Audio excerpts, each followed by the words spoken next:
જય માતાજી, જય શ્રી કૃષ્ણ, જય યોગેશ્વર, જય સ્વામિનારાયણ. અહીંયા ઉપસ્થિત તમામ વડીલો, સ્નેહીજનો અથવા તો મારા ભાઈઓ બહેનોને ખૂબ ખૂબ વંદન મારા. શ્રી પાટના ગામ પ્રગતિ મંડળ સુરત દ્વારા આ 14મો સ્નેહ મિલન આપ સૌ આવ્યા એ માટે મને ખુશી થઈ. એ માટે આપ સૌનો ખૂબ ખૂબ આભાર માનું છું. અને આજનો મારો ટોપિક તો ના જ કહેવાય, પણ તમારી સાથે કંઈક વાતચીત કરવી છે કે શું તમે તમારા બાળકોની સરખામણી કોઈ બીજા બાળકો સાથે કરો છો? પોતાનો જમણો હાથ તમારા હૃદય ઉપર મૂકીને એકવાર મનમાં વિચારજો કે શું તમે તમારા બાળકોની સરખામણી કોઈ બીજા છોકરા સાથે કરો છો? સરખામણીથી મને યાદ આવે છે કે સરખામણી એટલે શું તમને કોઈને ખબર છે? નહીં ખબર હોય કે બીજી આપણા બાળકોની સરખામણી બીજા બાળકો સાથે આપણે એવી રીતે કરીએ છીએ ને કે બાળકની મેન્ટાલિટી હેલ્થને આપણે એટલું હલાવી દેવી ને કે આપણને ખબર ન પડે કે આપણું બાળક શું વિચારી રહ્યું છે.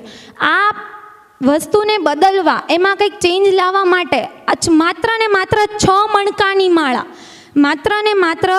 મણકાની માળા, એમાં પહેલું મોતી હોય છે કે જે ગમશે નહીં, આપણને કોઈ કહેશે પણ ગમશે નહીં, પણ એને કરવું પડશે. બીજું, આપણું બાળક શું વિચારે છે, એ શું વિચારી રહ્યો છે, પરંતુ એ વિચાર્યા પછી એ શું કરવાનો છે.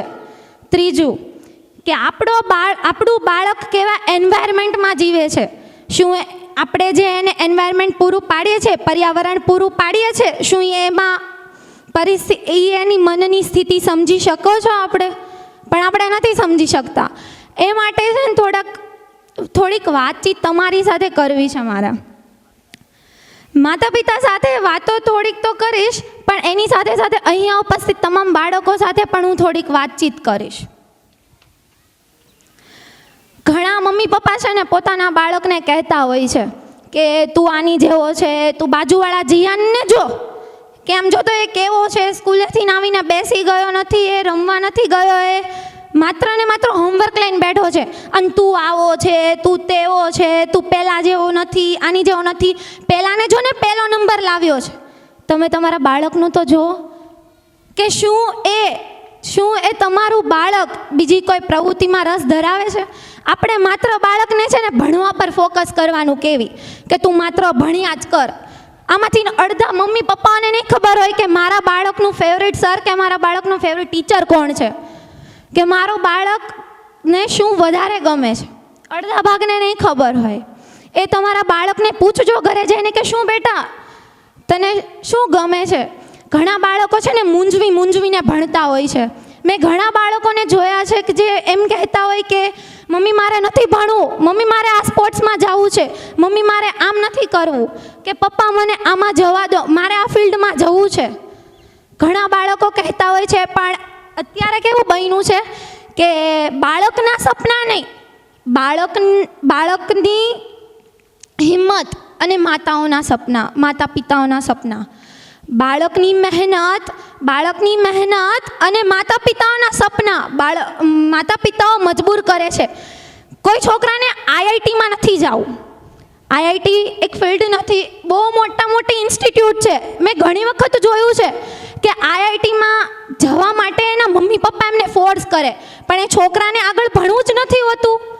પણ નહીં, એના મમ્મી પપ્પા એને ફોર્સ કરે કે ના તું આ ફિલ્ડમાં જા. ઘણા મમ્મી પપ્પાઓ છે ને એમ કહેતા હશે કે મારે મારા બાળકને ટાઈમ દેવાનો સમય નથી, હું મારા બાળકને ટાઈમ નથી આપી શકતી. અહીંયા ઘણા બેઠા છે ને એમ કહેતા હશે કે બેન મારે ક્યાંથી ટાઈમ કાઢો, સવારમાં જાગવી, ઘરનું કામ હોય, છોકરાઓને તૈયાર કરીને સ્કૂલે મોકલવાના, એનું ટિફિન બનાવવાનું, એના પપ્પા લોકોને મોકલવાના સ્કૂલે. ઘણા મમ્મી પપ્પાનો આવો સવાલ હશે કે હું મારા બાળકને ટાઈમ ક્યાંથી. અને હા, મોટામાં મોટી વાત તો એ જ છે કે આપણે સ્ટાર પ્લસ ઉપર પેલી અનુપમા, યે રિશ્તા ક્યાં કહેલાતા હે, રાશિ રિક્ષાવાળી, એ બધી સિરિયલો જોવામાંથી ઊંચા આવે ત્યારે આપણે કહીએ ને કે હું મારા બાળકને ટાઈમ આપું છું. અને આમાં ઘણા પપ્પાઓ એમ કહેતા હશે કે સવારમાં જાઓ, ટિફિન લઈને જાઓ, એ લોકો માટે જ ધંધો કરવા જાઉં છું, પરંતુ સાંજે આવું તો મારો બાળક સૂઈ ગયો હોય છે. ઘણા ફાધર્સ એવું પણ કહેતા હશે, પણ આપણે એમને ટાઈમ આપવાનો છે, એમને કહેવાનું છે કે બેટા હું તારી સાથે છું. તમે ઘણા લોકોએ સાંભળ્યું હશે કે સુસાઇડ કરતા હશે બાળકો. ભણતા બાળકો હોય ને એ વધારે સુસાઇડ કરે. કેમ? માત્ર એક જ કારણ હોય કે એના મમ્મી પપ્પાના કારણે, કે મને મારા મમ્મી પપ્પા ફોર્સ કરે, યા તો બીજું કંઈ પણ કારણ હોય છે. પણ મોસ્ટ ઓફ કેસ મેં તો એવા જ જોયા છે કે એના મમ્મી પપ્પાના કારણે એ સુસાઇડ કરતો હોય છે. હવે આમાંથી કેટલા લોકોને એવા સવાલ ઊભા થયા હશે કે અમારા કારણે અમે શું એને કંઈ મારીએ છીએ? તમે એને તમારા વિચારો, તમારી બોલીથી મારો છો. તમે એની ઉપર હાથ નથી ઉપાડતા કે નથી ક્યારે ઉપાડવાના, પણ તમે તમારા જે શબ્દો છે ને એ એવી રીતે બોલો છો ને કે સીધું અહીંયા વાગી ઉતરે છે. જ્યારે બાળક આપણે જોયું હોય કે એમ કે સોરી મમ્મી પપ્પા, મારે આવું નહોતું કરવું પણ છતાં થઈ ગયું. ક્યારે બાળકે એમ લખ્યું છે કે સોરી ટીચર, સોરી સમાજ, સોરી મારા નાના નાની, મામા મામી, કાકા કાકી, દાદા દાદી? નહીં, માત્ર એક જ લખશે કે સોરી મમ્મી પપ્પા, મારી આ મજબૂરીને કારણે મેં આવું પગલું ભર્યું. બાળકને શું જોઈએ છે ખબર છે? કે તમે એને સપોર્ટ કરો, તમે એને કોઈ વાતમાં ટોકો નહીં. ટોકો એ વાત બરાબર છે, બાળકોને ટોકવા પણ જોઈએ, પણ એટલા બધા કે નહીં કે એની મેન્ટલ હેલ્થ એટલી પણ ખરાબ થઈ જાય કે તમારું બાળક એ પરિસ્થિતિમાં વહી જાય કે પછી તમે એને બહાર લાવવા માટે તમારે કોઈ મગજના ડૉક્ટરની જરૂર પડે.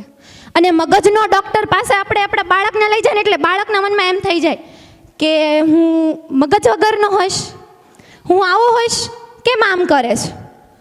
મારે છે ને અહીંયા કેટલા સ્ટુડન્ટ એવા હશે, બાળકો એવા હશે કે જેને 10મું પાસ કરી દીધું હશે. એની પાસે છેલ્લી આશા છે, એની પાસે એક છેલ્લો રસ્તો છે કે નક્કી કરી શકે કે એને કઈ ફિલ્ડમાં જવું છે. એ લોકો માટે અને એના મમ્મી પપ્પાઓ માટે પણ એક મસ્તીની વાર્તા કહેવી છે મારે, કે જે સાચી છે. એક છોકરી હતી ને જેનું નામ પરી હતું, અને એ 10મું ધોરણ ચાલતું હતું અને સાયન્સ સેલ પ્રોજેક્ટમાં એ રહી.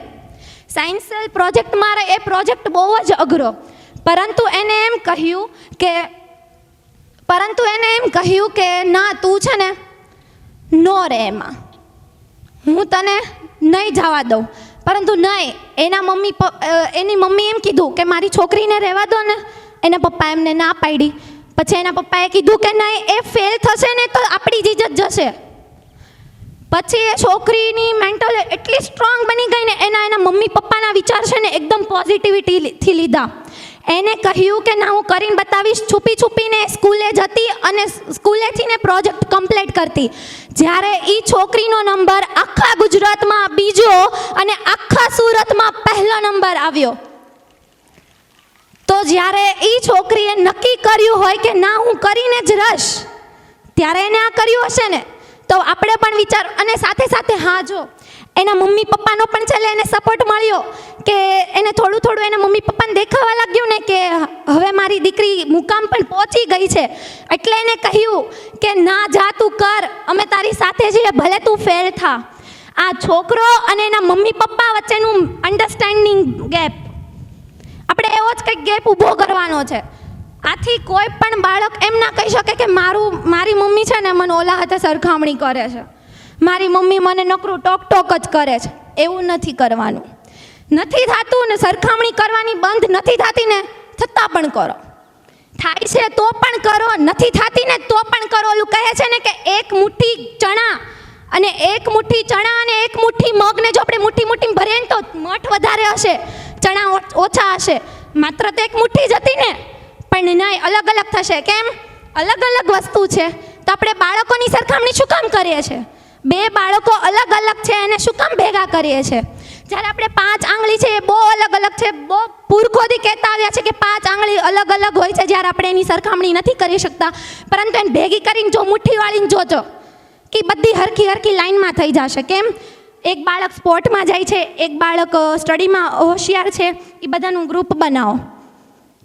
એ આખી ટીમ તમે એટલી વર્કઆઉટ કરીને દેશે ને કે તમને એમ લાગશે કે આની જેવું ગ્રુપ તમે જોયું જ ને. બસ એવું જ ગ્રુપ આ પરીનું હતું, અને પરી એ મુકામ પર પહોંચી ગઈ ને કે ગાંધીનગરમાં એનું અત્યારે નામ બોલાય છે સાયન્સ સેલ પ્રોજેક્ટમાં. વેબસાઇટ હશે, સર્ચ કરજો www.com/selpetrolpump. એમાં તમને આ છોકરી જોવા મળી જશે. અહીંયા હું તમારો વધારે ટાઈમ નહીં લઉં અને માત્ર એટલું જ કહેવું છે કે આ સ્ટોરીની ઉપરથી છે ને બાળકો અને મમ્મી પપ્પાઓ પણ થોડુંક વિચારજો કે આ છોકરીના મમ્મી પપ્પા એને સપોર્ટ કર્યો, ભલે છેલ્લે તો છેલ્લે પણ કર્યો, ત્યારે આ છોકરી ત્યાં પહોંચી રહી. તો હું મારા છોકરાને વધારે સપોર્ટ કરીશ ને તો એ આના કરતાં પણ ઉપર જશે. Thank you.